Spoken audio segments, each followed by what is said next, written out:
Bonjour à tous et à toutes. Voilà, ça fait très plaisir de vous retrouver après un petit break. Je précise pour dire que j'ai un nouveau micro qui, je l'espère, sera de meilleure qualité ou fera plus plaisir.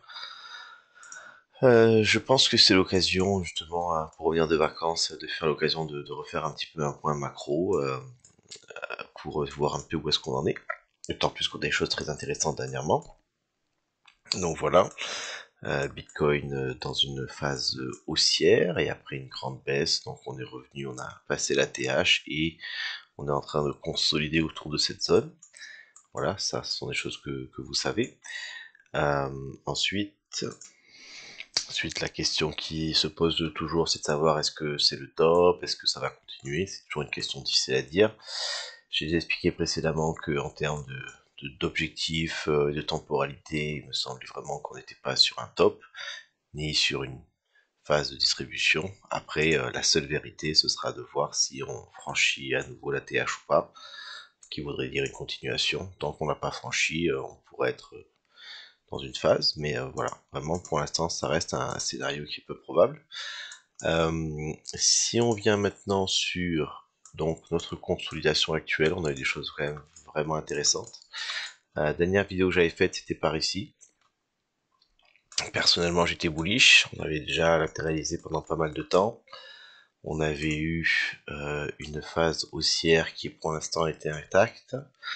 On avait cassé ce sommet et on était en train de temporaliser, donc on semblait une absorption avec une probabilité plus forte à la continuité, donc à la cassure haussière. Voilà, je m'attendais à une cassure haussière qui n'a pas eu lieu, donc je me suis trompé et donc j'ai encaissé ma perte à ce niveau-là parce que je suis sorti.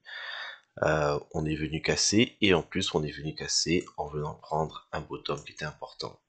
Donc on a commencé à créer une structure qui potentiellement était baissière. Voilà, donc pas mal de peur, pas mal d'hésitation.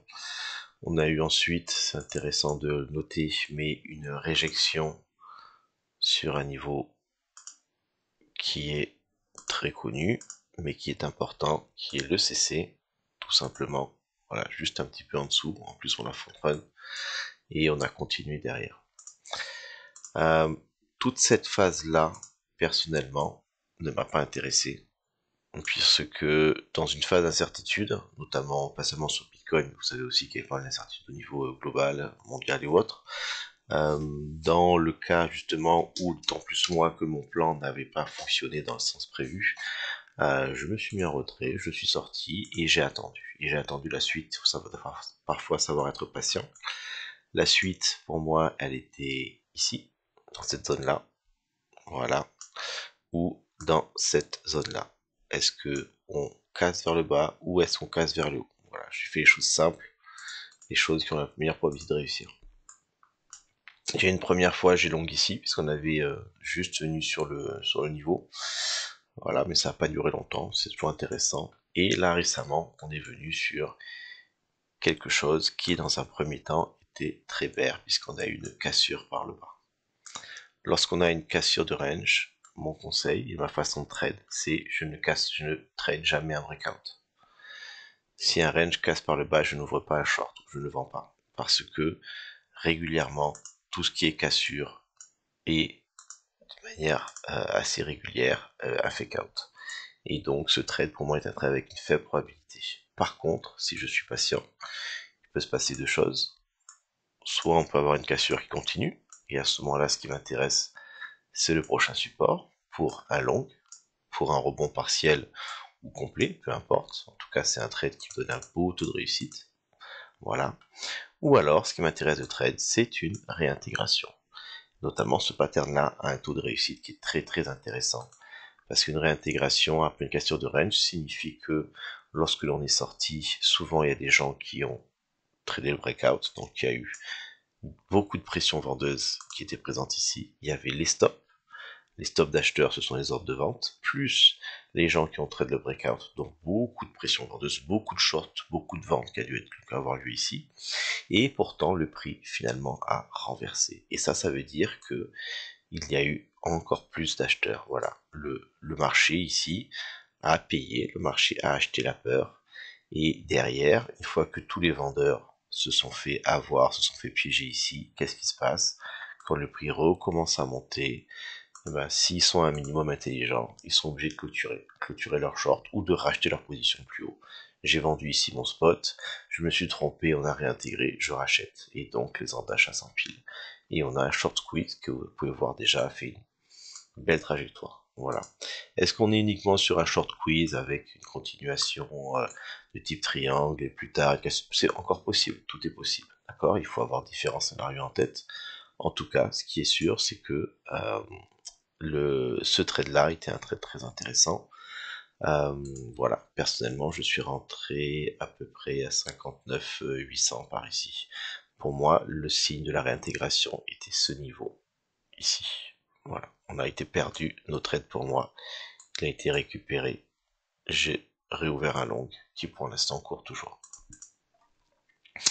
Maintenant, du coup, puisque le range est venu, je suis intéressé pour à nouveau réfléchir à ce qu'il va y avoir à faire. Est-ce que je veux clôturer ma position ou pas et dans quelle proportion?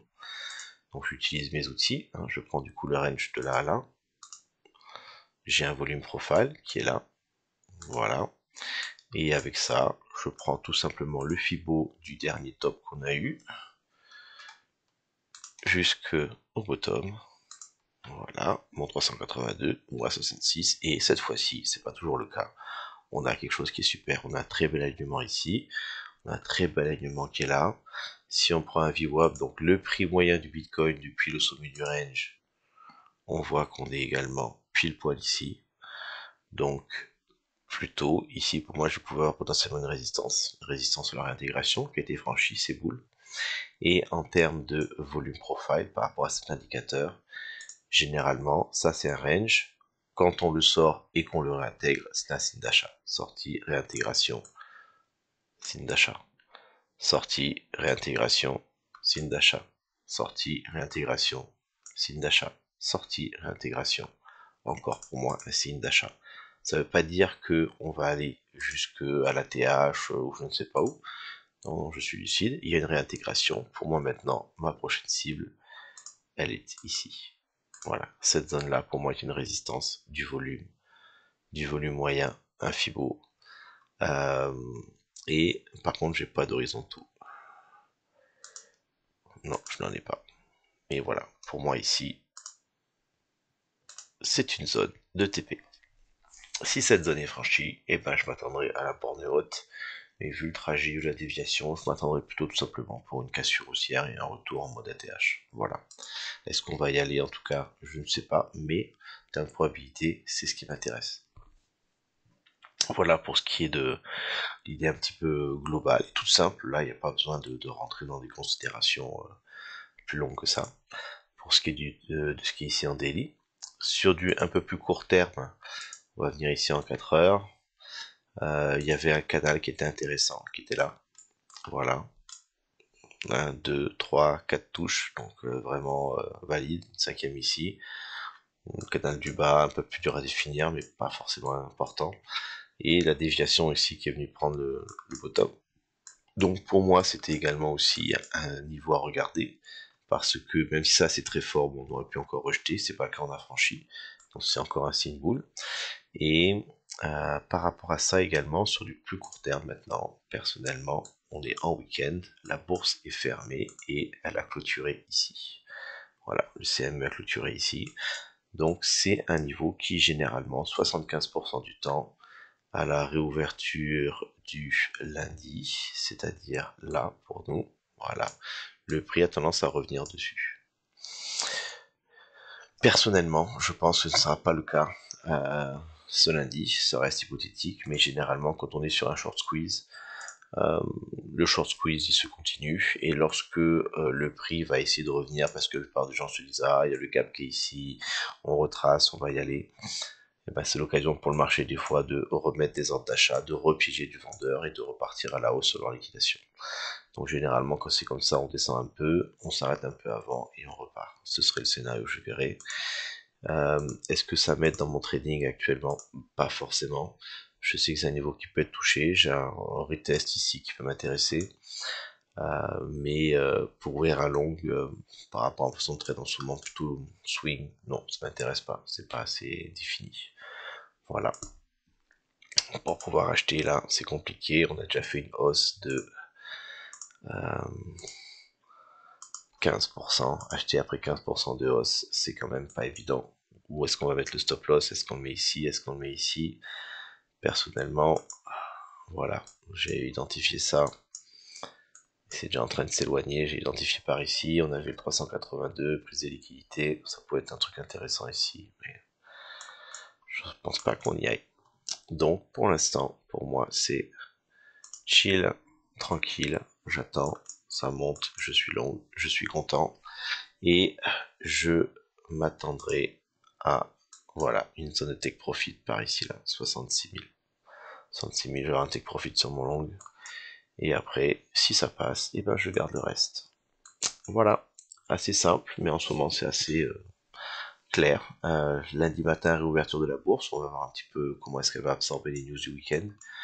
Et puis, euh, et puis voilà, la patience à payer. Ça a été un mois quasiment vide, mais il fallait prendre celui-ci et je suis content.